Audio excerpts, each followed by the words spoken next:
Bienvenue dans le programme Une semaine pour améliorer ma prononciation en français.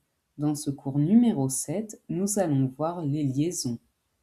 Une liaison, c'est quand une lettre à la fin d'un mot se prononce avec la première lettre du mot suivant.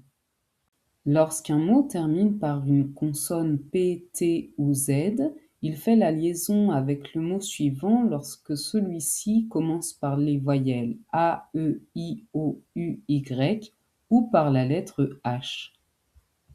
Par exemple, elles arrivent en premier au cours de sport. Je te présente Paul, c'est un ami.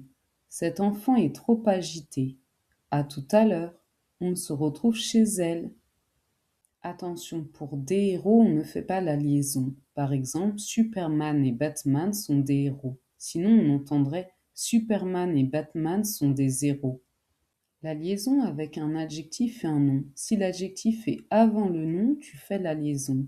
Un délicieux abricot. Le X se prononce Z pour la liaison. En revanche, on ne prononce pas de liaison avec un enfant agité puisque l'adjectif est après le nom.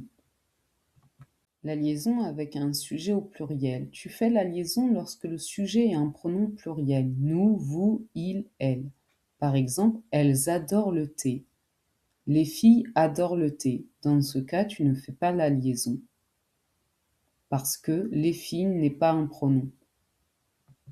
La lettre D se prononce T pour faire la liaison. Quand il est né, c'était un tout petit bébé. Exercice. Trouve les groupes de mots dans lesquels il y a des liaisons. Mets sur pause pour te laisser plus de temps. Les amis, vous avez un petit ours. Quand on le prononce, on peut confondre avec la petite ours qui est au féminin. Mais si on écoute bien, on entend le ou la qui nous indique si c'est masculin ou féminin. Nous allons partir. Ils écrivent. Grand arbre, les oranges. Attention aux mots des fils et des fils. C'est le contexte qui t'aidera à savoir si on parle de fils ou de fil. Par exemple, cette pelote de laine a beaucoup de fils. Marie et Jean ont 2 fils. Bravo, après une semaine, tu as amélioré ta prononciation.